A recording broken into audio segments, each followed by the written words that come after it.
It is our good fortune this morning to have the CEO of the Land Settlement Agency, Mr. Hazar Hosein. Good morning to you, sir. Thank you so much for taking the time to be with us. Good morning. It is good to have you here. The Land Settlement Agency is a division of the Ministry of Urban Housing and Urban Development. Yes. Explain the function of the LSA for us, please, sir. Okay, the LSA is mandated to do several things, and first and foremost, we are mandated to regularize squatters on state lands, and I want to make that very clear that it's on state lands. A lot of people mistake this to be private lands as well. We have no mandate for private lands. So we regularize squatters on state lands. Regularization is a term that is used to include a number of things. It includes infrastructure improvement and tenure regularization. Now, I can explain that further, but as we get down into the interview, we can deal with that. All right. I want to deal with this question of the Land for Landless program, because that is the umbrella of this specific area we're dealing with. So explain what is the Land for Landless program, and under which directive was it created and developed? Okay, the Land for the Landless program was a program that was approved by Cabinet in 2012. I think it was late 2012. It was cabinet approved, and we were directed by our parent ministry to be part of that program, that particular program. Okay. What is the criteria for developing land under the Land for Landless program? Okay, the criteria, as was dictated by the cabinet note then, was to develop lands and to make lands available for persons who were landless.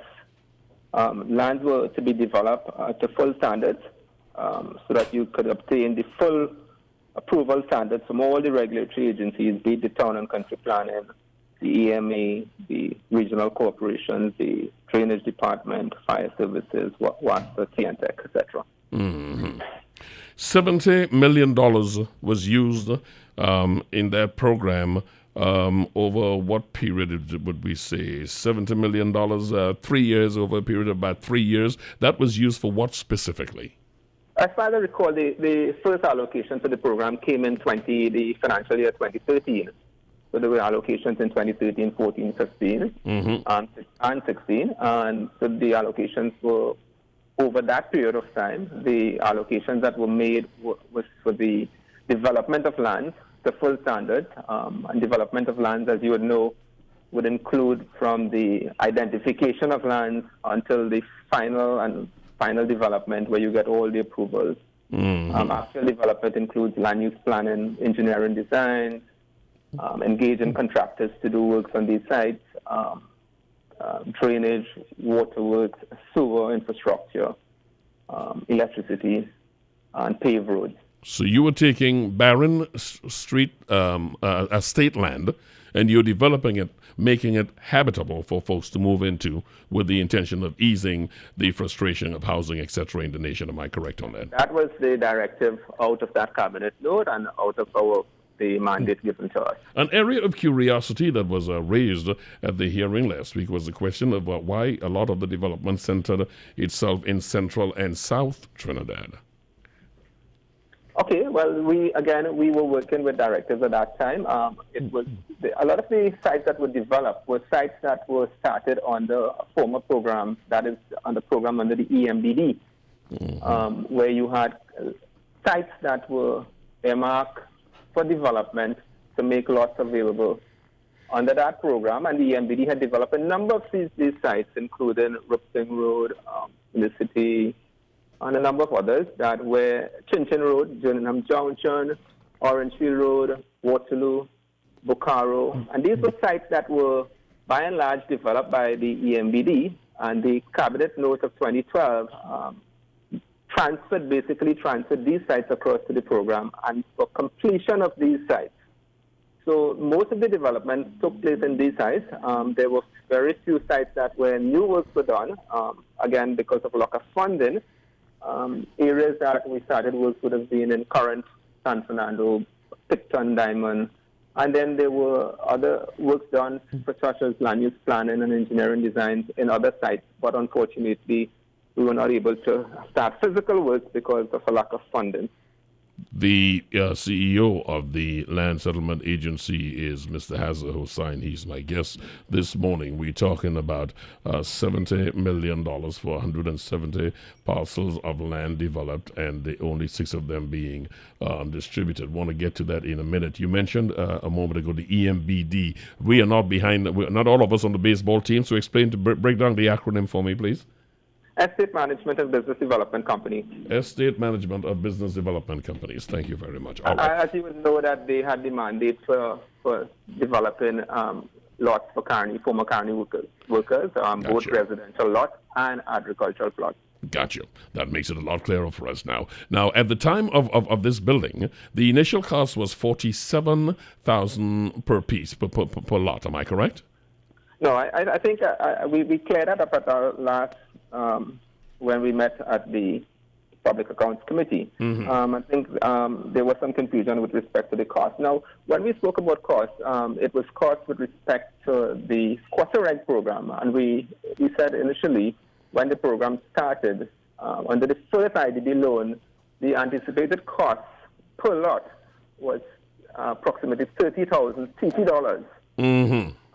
And then that cost increased to about $70,000 around 2009, and primarily because when we started development work under the squatter rights program, the whole concept was one of incremental development, whereas lots were to be developed, but not with paved roads at the end, with earthen drains and not concrete drains or box drains.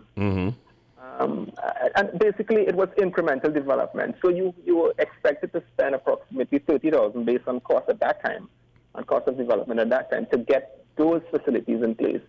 By the year 2009, when the LSA entered into arrangement for a second IDB loan, Inter-American Development Bank loan, the cost had escalated to around, I think it was around 11,000 US, so close to 70,000 CT dollars.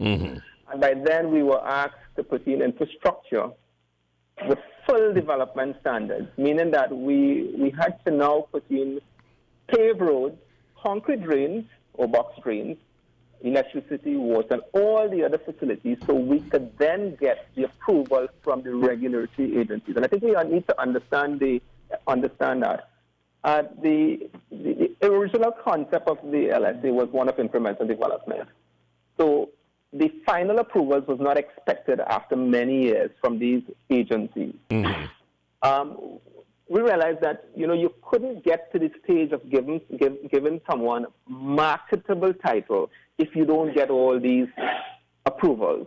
And that's what you want to give to individuals under that particular program. If you're going to give a lease, you would like to give somebody a marketable document, one that they can take to the bank, they can get a mortgage, they can mortgage it to improve the quality of their homes, improve it to take a mortgage to buy a car, send their children to school, things like that. It's a useful document.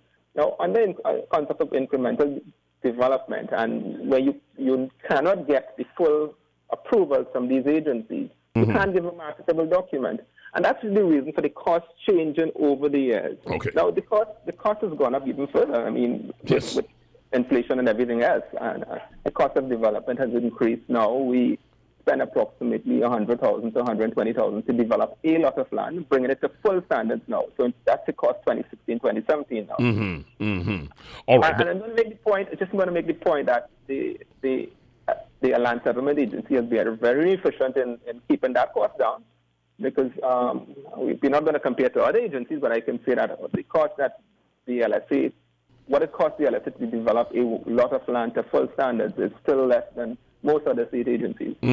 Which is admirable. But let's go into what has been done with this $70 million now. 170 parcels of lands was in fact developed to the level again, let me correct that. To date, over 1,500 lots have been developed. 1,500. I am sorry, 1,500. You are quite right on that. I'm looking at the distribution issue here. The distribution. How many lots been distributed from that number, sir? Okay. Well, distribution is a process. It's not. The final stage is getting to a deed of lease, and as we made mention at the hearing, Actual persons who actually have gotten leases should be, I think it's around 7 or so. But it goes in phases, and there are a number of persons who were selected under the program. And when you say selected, they were drawn. It was public draws. And then that was shortlisted down to persons who were interviewed and then asked to get financing. And you had just over 400 persons who had reached that stage.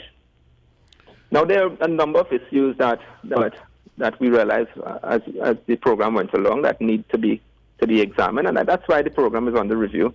With respect to the whole allocation process, the time it takes for people to move from one stage to the other. And I think a lot of persons mistook the program for a land program rather than a housing program. And they thought it was another one where you will get a lot of land and probably keep it for the next generation or for a long time before you construct. The whole idea is what our parent ministry wants from us, and is that you persons move from merely an allocation to actual construction of a home. So that would have been one of the issues, yeah. You've developed thus far 1,500. We've got a small amount being distributed. I want to go into the area. You said the process is ongoing. All right, I'll accept that. I want to go into that area of squatters. Are you having a problem on this land that has already been developed by the Land Settlement Agency? Are you having a problem of squatters on that land? Well, between the years 2009, 2010, and 2013, we lost a lot of lands to squatters. Many lots that were developed fully by the Land Settlement Agency were lost to squatters. And I can point a few areas out for you. Racecourse, Rima, we lost fully developed lots. When we were finished with that development, we had approximately 703 lots. There were 300 occupied lots with squatters at that time. All 400 lots were invaded by squatters and taken. Similarly, with areas such as Bonnet, Pine Settlement, you had similar situations occurring with Cashew Gardens, Castlefield, a similar situation. But and these lots were lost to persons who invaded these sites. But since then, in what you're finding now is that you're not losing the lots that have been developed in present day, 2016, 2017. We are not losing those lots that have been developed, fully developed. But the loss of lots now, or loss of land for squatters is really taking place in undeveloped areas, especially where you have a lot of forestry areas. And I want to go back there in a moment, but I just want to deal with something to be clear, because this to me was incredulous. We are talking about squatters who come on land already upgraded, the infrastructure already in place. We are basically talking about taking the money the country put into developing this, and folks are moving on there and staying on there and calling it their own. That's what we're talking about. Am I overstating this? No, you're right. I mean, that's the reality of it. And here is why it grates so much, because these are people who come in and just sit on the land, they take it over, and then I expect your enforcers, the enforcers in your division, to go out there and remove these people, but they can't do that because they're not even armed and they run into problems. If you don't mind, let me just again tell you that the mandate, we tried to clarify what the mandate of the LSA is very early. The LSA, the Land Settlement Agency, does not have the responsibility for removing new squatters. That's the mandate of other state agencies. We are not given that mandate according to the law. What we do is to collect information and supply that information to the other agencies who have that responsibility. And in the meantime, the cooperation, the sharing of information is going on. Folks are just moving in more and more. So I know you said your immediate problem is the empty space, but I am equally concerned about the spaces that are already developed, and people are sitting inside of there, and they're sitting inside of there freely, and folks are not able to move them, because if you're sharing the information with the parties supposed to carry this out, clearly they're not doing what they're supposed to do. Well, I wouldn't want to comment too much on that, but again, I'll just reiterate what our mandate is, and I understand. We supply and we feed information. What we do, our patrol officers are very effective in that they are able to pick up almost every new structure. We go further than that. We get the coordinates of every structure, the northern and eastern of every structure using GPS equipment, and we supply that, and that is there. We know for a fact when each one was constructed, because the time is taken, the date is taken when we pick up these new structures. So that information is collected and fed to the relevant agencies. You would appreciate, of course, that I am thankful that you took the time to be here. I am not looking to ascribe blame to you. I am merely using the opportunity to make clear something that's rather disquieting. And hopefully, if we put it out in the arena, folks, other people with the responsibility will pay attention to that. But I would advise you not to comment on that. Let me take you into an area that I should ask you to comment on. The statement that foreigners are renting state lands. Please explain, how are they able to do that? Well, I think that is not exactly what we said, renting state lands. What we said is that we have picked up information. I mean, it's that we do have foreigners who are on state lands, not necessarily renting state lands, but we have come across foreigners who are on state lands in various parts of the country, and who've occupied state lands as well. Now, we don't have names of persons, so we're not able to share that sort of information, but that information has been picked up. And it came really out of our surveys that we conducted during the years 2009 to 12. We did extensive social surveys, and in doing those social surveys during those years, we picked up 35,000 residential structures. We didn't get all the names of persons because a lot of persons don't like to share that sort of information because they think if they share the information, the residents who are there share that information, they think it may be passed on to the relevant agencies. So that's the difficulty in getting a lot of information. But it has been reported to us and alleged that we have a number of foreigners who are on state lands as well.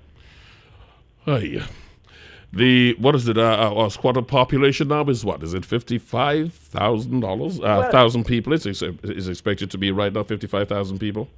To the best of our estimate, and again, this is an estimate based on work that we have done, it should range between 50 to 55,000 squatting households. Again, if we take the households to be 3 or 4 persons, we can then deduce that we have over 200,000 persons in Trinidad who are squatting. Indeed.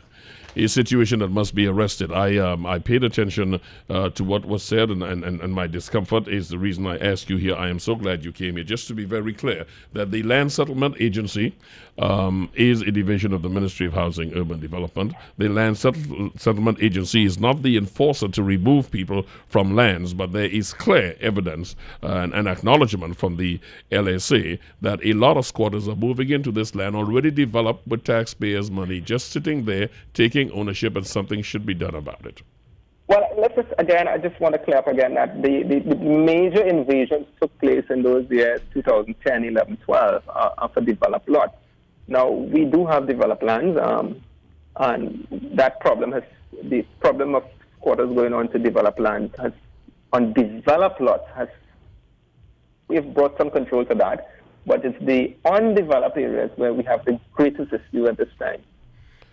I appreciate you taking the time to be with me this morning, and I will be coming back at you. Thank you for making a couple of issues clear to us this morning. I thank you for the time this morning. Mr. Hazar Hosein, CEO of the LSA, or Land Settlement Agency Division in the Ministry of Urban Housing. Thank you so much, sir. You're most welcome.